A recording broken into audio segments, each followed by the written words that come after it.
Hai, Assalamualaikum dan salam sejahtera. Selamat pagi kepada anda di luar sana. Anda sedang menonton Awani Pagi bersama saya Gigi Ahmad dan juga Naila Huda.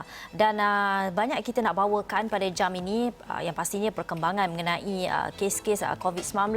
Tapi apapun, kita pagi ini nak mengucapkan terima kasih kepada penonton Astro Awani di luar sana kerana mempercayai kami dan setia bersama Astro Awani kerana Astro Awani dipilih menjadi jenama berita paling dipercayai di Malaysia. Dan ini berdasarkan kajian tahunan oleh Institut Kajian Berita Digital Reuters 2020. Ia diikuti dengan RTM di tempat kedua dan The Star di tempat ketiga. Astro Awani menduduki tempat teratas bagi jenama yang paling dipercayai yang turut mengetengahkan pendekatan kritikal dalam perbincangan mengenai berita dan hal ehwal semasa. Naila. Ya, dan laporan itu turut menyatakan kepercayaan keseluruhan terhadap dunia media adalah yang terendah dalam kaji selidiknya dengan 25% daripada responden percaya pada berita yang dipaparkan pada kebanyakan masa. Dan kalau kita lihat laporannya di astroawani.com, seperti mana yang kita bacakan tadi, Astro Awani pada tempat pertama diikuti oleh RTM, The Star dan juga diikuti dengan akhbar-akhbar tempatan yang lebih kecil dan juga diikuti NST, NTV7 dan sebagainya. Ini antara berita-berita yang disenaraikan oleh Reuters Institute ini. Dan kalau kita ceritakan juga bagi capaian offline dan online mingguan pula, Astro Awani berada di tempat kedua selepas TV3 untuk kategori televisyen, radio dan media cetak, dan Harian Metro dan Berita Harian masing-masing di tempat ketiga serta keempat. Dan kalau kita lihat kategori jenama online, Astro Awani juga menduduki tangga kedua. Dan pada tahun 2019 kalau kita lihat, Astro Awani berada di tempat kedua bagi jenama berita yang paling dipercayai di Malaysia. Manakala bagi tahun 2018, Astro Awani berada di kedudukan teratas. Dan tahun ini kita lihat kita kembali kepada kedudukan teratas itu. Jadi kami ucapkan terima kasih atas kepercayaan anda semua dan juga sokongan anda terhadap kami untuk menjalankan tugas sebagai wartawan untuk membawakan berita-berita terkini dan juga yang sahih kepada anda. Ya. Dan seterusnya kita akan bawakan kes mengenai COVID-19. Ini update dalam masa 24 jam ini. 11 kes baru, 333 pulih dan tiada kematian terbaru yang telah dicatatkan.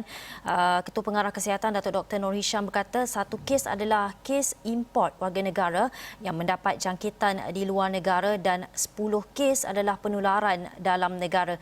Ini menjadikan keseluruhan kes di Malaysia kes positif 8,505 kes dan 6 kes jangkitan dalam negara di kalangan bukan warga negara melibatkan 2 kes di wilayah Persekutuan Kuala Lumpur iaitu 1 kes saringan untuk masuk kerja dan 1 kes kluster tapak pembinaan Kuala Lumpur dan 4 kes di Negeri Sembilan iaitu melibatkan 3 kes dari kluster pedas dan 1 kes kluster syarikat pembersihan. Itu perkembangan yang dibawakan oleh Kementerian Kesihatan Malaysia.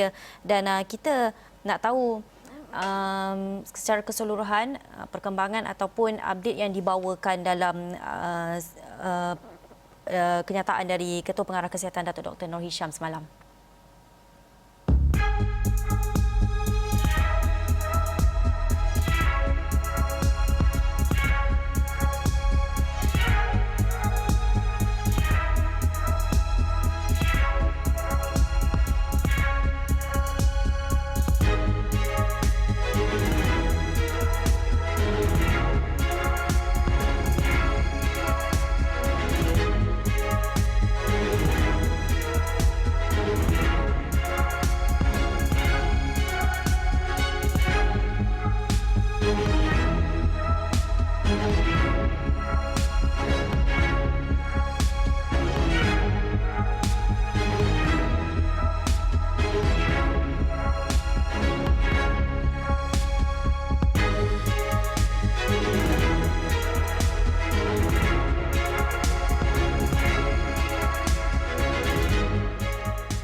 Ya, jadi di situ kita lihat kes positif COVID-19 masih lagi direkodkan, masih ada lagi community spread, risiko jangkitan itu masih ada lagi di luar sana. Jadi berhati-hatilah apabila kita kembali kepada fasa pemulihan ini.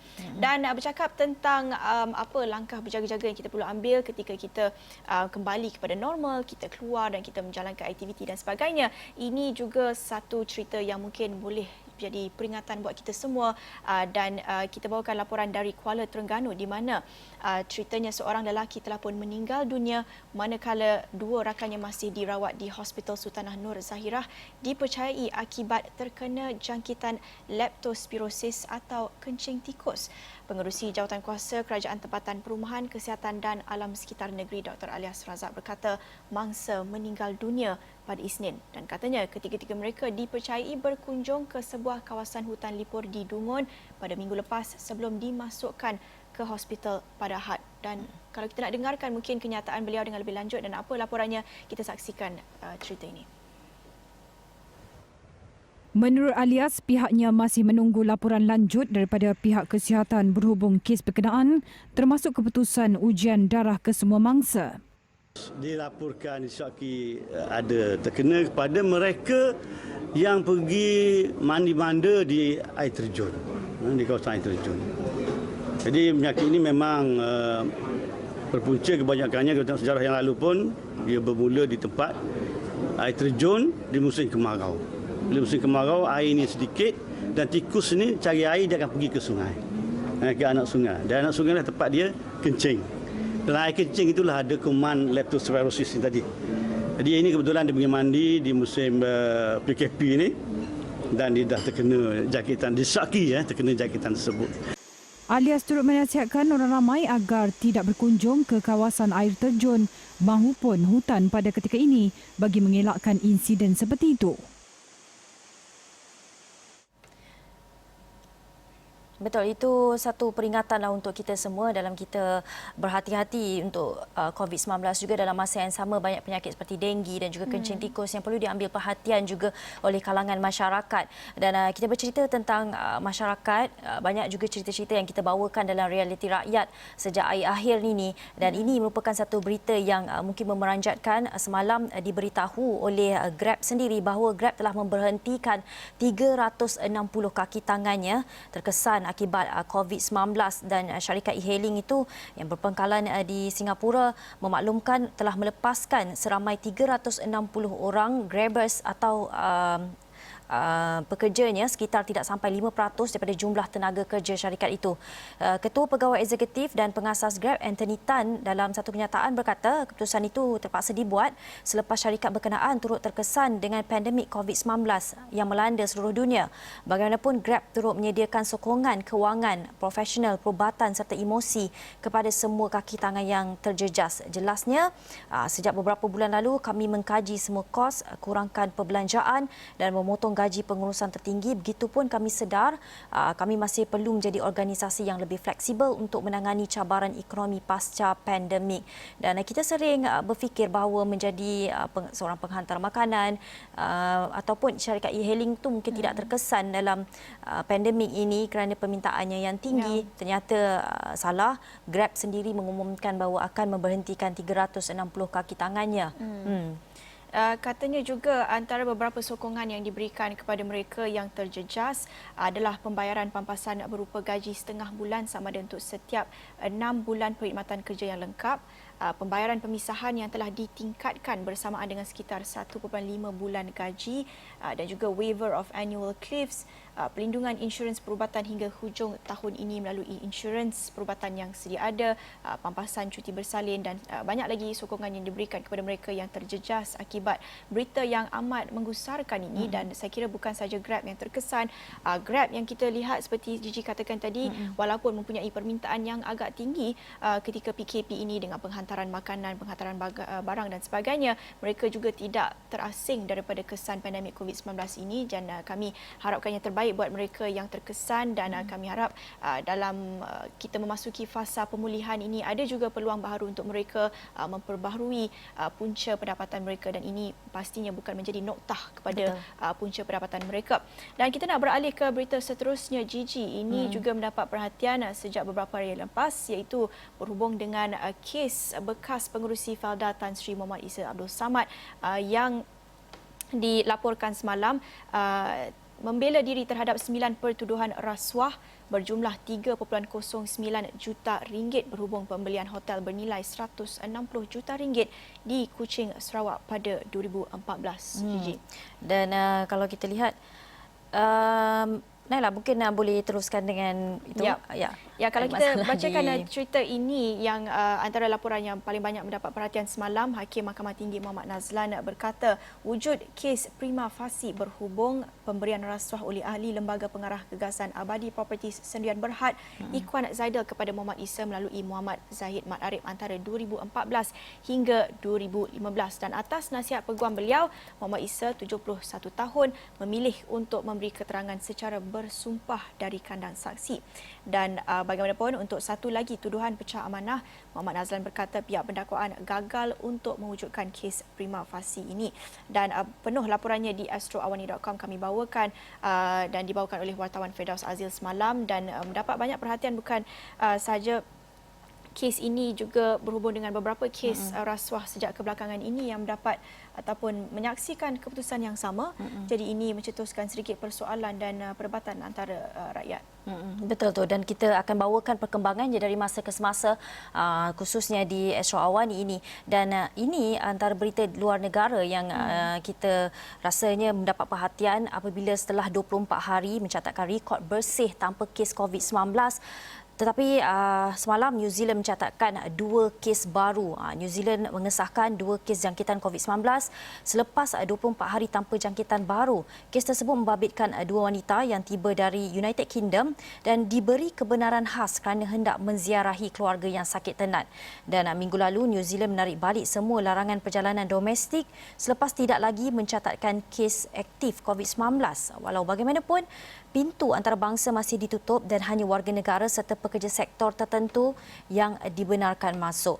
Dan bagaimanapun tidak diketahui sama ada 2 pesakit tersebut adalah warga negara New Zealand, UK ataupun negara lain. Kedua-dua mereka masing-masing berusia 30-an dan 40-an tiba di New Zealand pada 7 Jun melalui Doha dan Brisbane.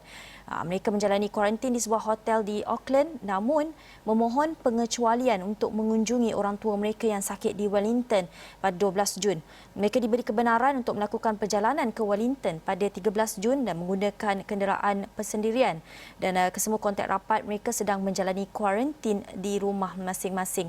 Dan ini kita lihat satu lagi perkembangan, walaupun pernah diberitahu sebelum ini, walaupun mencatatkan rekod sifar selama beberapa hari, itu tidak menjamin bahawa kes itu akan hilang daripada sesebuah negara itu, kerana ia mungkin akan datang apabila adanya kes-kes import dari luar negara. Dan sempadan negara itu sangat penting, dan itu yang sangat ditekankan oleh banyak pakar terutamanya di Malaysia mengenai bagaimana penjagaan sempadan negara di negara kita. Dan rasanya kita perlu berhenti berehat seketika. Lepas ni kita akan bawakan perkembangan sukan, tapi kita berhenti berehat, kita akan jumpa selepas ini.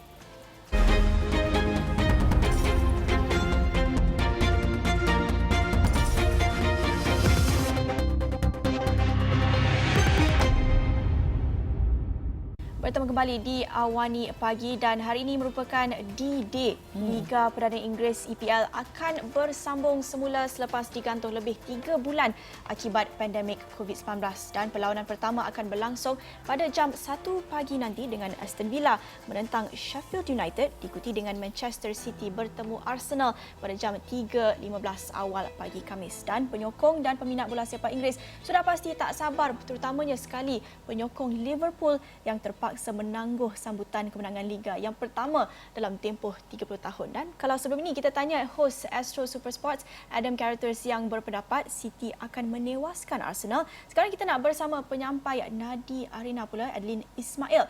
Hai Adeline, kalau boleh kita nak tahu EPL ataupun Premier League awal pagi nanti, apa penyokong boleh jangka permulaan semula Liga Perdana Inggeris awal pagi esok, dan juga dengan perlawanan Aston Villa lawan Sheffield United dan juga Manchester City lawan Arsenal. Okay, hi. Thank you sebab I dapat datang on show you all. Apa yang kita dapat jangka, rasanya macam nak katakan seluruh Malaysia kot macam tak sabar sebenarnya untuk EPL dah start. Walaupun Bundesliga dengan La Liga dah start, tapi kita boleh katalah majoriti Malaysia memang sayangkan sangat atau rindukan sangat EPL. So apa yang dapat dijangkakan adalah kelainan sebab first of all memanglah tak ada fans kan. Jadi kita tak dapat tengok emosi atau gelak ketawa atau tangisan penyokong-penyokong. Macam mungkin ada kurang feel, tetapi apa yang pasti pemain-pemain EPL pun tak sabar sebenarnya untuk beraksi kan. Jadi Aston Villa dengan Sheffield ni pun mesti akan menjadi macam nak kata appetizer yang best lah. Sebab Sheffield pun sebenarnya dia eyeing untuk pergi ke Liga Eropah next season. Jadi dia mesti akan bagi yang terbaik. Tetapi of course untuk hari pertama EPL start ni tumpuan tentu kepada Manchester City dan juga Arsenal. Saya rasa pertemuan antara Manchester City dengan Arsenal ni, kalau kita tengok atas kertas sebelum COVID, memang kemenangan mungkin lebih akan berpihak kepada City. Tetapi sekarang lepas COVID, kita sebenarnya tak tahu fitness level dengan prestasi masing-masing. Jadi apa-apa boleh jadi. Tapi saya sebenarnya harapkan Arsenal lah boleh mencatat kemenangan. Adeline, dengan penularan wabak COVID-19 yang masih tinggi di United Kingdom, bagaimana Premier League memastikan keselamatan semua yang terlibat dalam EPL yang akan bermula hari ini sehingga hujung Julai ini? Okey, saya rasa sama juga seperti di K-League, Bundesliga dan juga La Liga. SOP yang digunakan adalah memang sangat similar, sangat sama. Banyak persamaan, antaranya tentu sekali ambil swab test. Mereka, pemain-pemain dan pegawai jurulatih yang terbabit semua perlu melakukan ujian setiap 2 kali seminggu. Jadi sangat frequent sebenarnya ujian mereka untuk menentukan sama ada mereka positif atau negatif COVID-19.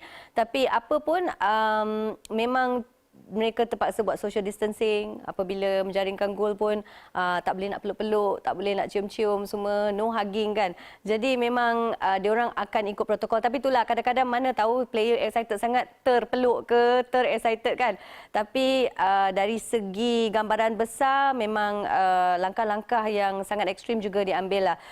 Ambil temperature, ambil suhu badan, ujian dan juga ialah mencuci tangan dan segalanya. Jadi saya rasa dengan tengok apa liga-liga yang sebelum ni yang dah mula dan SOP yang mereka gunakan, EPL tentu akan terapkan SOP yang sama dan mesti ada kelainan sedikit juga. Baik, tadi Adeline harapkan Arsenal menang, dan kalaulah Arsenal dapat cipta kejutan pun awal pagi esok, mampukah Liverpool ini mengutip 3 mata penuh di Goodison Park menentang Everton awal pagi Isnin nanti? Ini adalah soalan yang saya 100% yakin.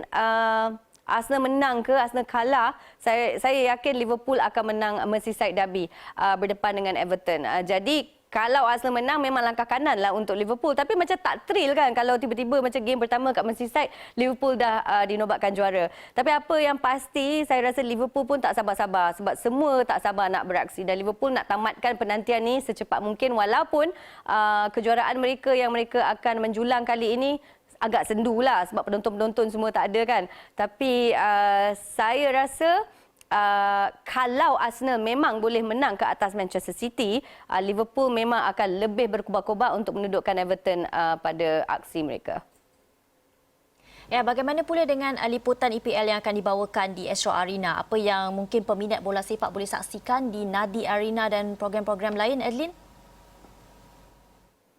Okey, sebelum saya sentuh tentang Astro Arena, seperti mana yang kita tahu di Astro Super Sport, kita akan menyiarkan kesemua baki 92 perlawanan di Astro. Jadi memang tak ada yang terlepas lah. Macam kita tengok World Cup juga. Jadi itu memang kelebihan untuk pelanggan-pelanggan Astro. Dan di Astro Arena pula kita ada highlights kepada mereka yang tak dapat nak tengok game-game awal pagi pada hari kerja kan, pada hari weekday tu. Anda boleh saksikan masa tambahan. Dan juga kita di Nadi Arena akan membawakan segala reaksi, segala preview, segala side story, back story semua mengenai perlawanan-perlawanan di Liga Perdana Inggeris. Dan untuk secara interaktif kan kepada mereka yang macam tak puas hatilah Liverpool menang ke, tak puas hatilah Manchester United kalah ke, semua tu anda boleh call Bro Botak Nafis juga di Astro Arena, dan Ben juga akan melayan. Tentu sekali kalau Newcastle menang dia akan happy dan riak. Tapi itu memang platform lah untuk peminat-peminat sukan untuk discuss dan berbincang tentang EPL. Baik, terima kasih Adeline untuk laporan itu, dan Adeline banyak juga sentuh tentang Liverpool dan itu pastinya menjadi tumpuan orang ramai dan sukar untuk kembali ke prestasi tertinggi selepas lama berehat. Itu sebenarnya kata-kata pemain tengah Liverpool James Milner, di mana The Reds telah melakukan yang terbaik untuk memastikan keakraban antara pemain dan staf terus erat ketika tempoh kuarantin dalam usaha untuk mengekalkan momentum dan mentaliti kemenangan kelab itu. Kita saksikan laporan ini. Yeah, very different. I think obviously in terms of since we've been back as a team, it's had to be condensed a lot. Not too many games, not as many minutes as we would like, but everybody's in the same boat. In terms of the period in lockdown, really, that was a different time. You know, it was a bit similar to the normal off season, but then there was no return date. You couldn't gear up normally. Obviously, in the off season, you'd build up and you'd up to that return date, and you know when your first game is. Whereas obviously this time round we were training at the start and we had no clue when we'd be back. So the coaching staff were trying to change the sessions and the weeks where they thought fit. At first it was a bit harder. Then we went into more long distance stuff and then building more into sharper running and things like that. When we got closer, but you know the club have been incredible really, and the support they've given the players in terms of everything, getting equipment to the players that's needed to do the sessions. We've done team sessions on the internet and things like that, team yoga, and that's been important. You know, keeping that camaraderie, keeping that togetherness, and you know, we had a WhatsApp group as soon as the day we left each other. Everyone involved, staff, players, and plenty of jokes obviously going on in there, and that's important to keep that going. You know, it was dangerous if you're away from your phone for a few hours and you were the brunt of the jokes. You had to get in pretty quick and defend yourself. So it was good and it was important, and that's the team spirit we have there, and that's a massive part of everything we do. I think you can see that. Kata Milner lagi, mereka juga mempersiapkan diri seadanya untuk kembali beraksi dalam keadaan yang cukup berbeza. Yeah, everything's very different. It's been exceptional. You know, from the first moment you walked into the club, the testing before we went in, being tested regular. Obviously, everything is distance off the field, but in a way we can still do our work because that's obviously important. You know, you can't be going into 100% football matches and not being able to do the work that you normally do, you know, for the bodies and the injuries. So the way they've done everything like that, one-way systems, everything's a bit different. We haven't been in the building at the training ground. We've done a few practice matches at Anfield, getting used to how that will be. You know, obviously the stadium sounds very different when it's full, and even the music over the tannoy and things like that. So getting used to that.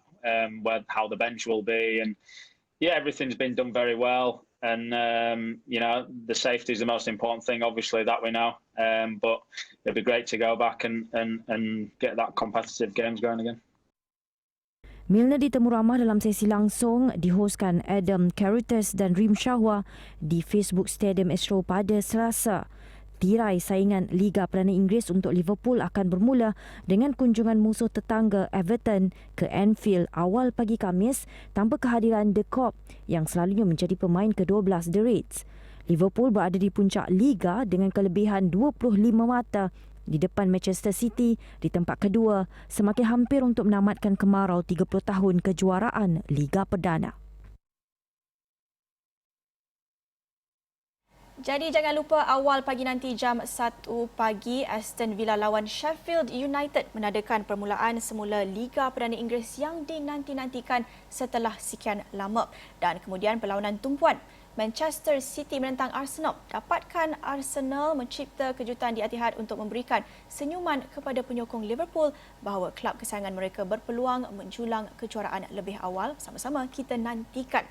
Dan menarik juga apa yang dikongsikan Milner tadi berkaitan dengan normal baharu dalam sukan bola sepak ini, tidak terasing daripada seluruh dunia yang juga mengamalkan normal baharu dengan melakukan saringan kesihatan, menjaga kebersihan, menjaga penjarakan sosial dan sebagainya. Jadi kita akan saksikan di EPL nanti bagaimana agaknya keadaan mungkin sedikit suram, tetapi pastinya keadaan tanpa penonton tu ya. Kita pasti menantikan bagaimana rupanya, dan pastinya Manchester lawan Arsenal menjadi tumpuan, dan siapa yang peminat EPL tu pastinya akan bangun pagi, tak cukup tidur lah untuk keesokan harinya pergi kerja. Tapi selepas ini pada 8.30 pagi kita bercakap mengenai norma baharu juga mengenai kebun bandar, mereka yang mengamalkan ataupun mula bercucuk tanam di rumah untuk sumber makanan seperti sayur atau sebagainya, dan kita nak lihat bagaimana perkembangan ataupun bagaimana mereka yang berkaitan ini yang kami akan interview selepas ini menceritakan mereka melakukan bercucuk tanam pertanian di rumah sendiri. Ya, ini satu inisiatif yang amat menarik kalau kita lihat sejak pelaksanaan PKP ini. Macam-macam idea, macam-macam hobi baharu selain daripada memasak, mencuba resepi baharu. Kita juga lihat ramai yang semakin minat untuk berkebun, bercucuk tanam di rumah sendiri, dan kita lihat banyak sedikit kekangan untuk warga bandar ini untuk bercucuk tanam kerana ada ruang yang sempit mungkin, dan ruang itu jadi satu cabaran buat mereka. Tetapi kita akan dapatkan tips daripada pengasas kebunbandar.com bagaimana untuk bercucuk tanam di bandar untuk mengatasi beberapa cabaran, dan juga kita akan mendengar kisah untuk mengusahakan kebun komuniti di bandar juga, bukan sahaja dari sudut mendapatkan hasil tanaman itu dan boleh mengurangkan perbelanjaan untuk sumber makanan dan sebagainya, tetapi juga mungkin boleh menjadi hobi dan juga upskilling dan reskilling juga. Itu menjadi peluang baharu buat mereka yang terkesan dengan keadaan ekonomi yang amat suram ketika ini. Jadi kita akan bincangkan beberapa idea yang akan dikongsikan mereka pada jam 8.30 nanti di segmen khas Realiti Rakyat. Jangan lupa saksikan, dan kita akhiri segmen jam ini bersama saya Naila Huda Dan saya Jiji Ahmad. Terima kasih kerana menonton. Bye.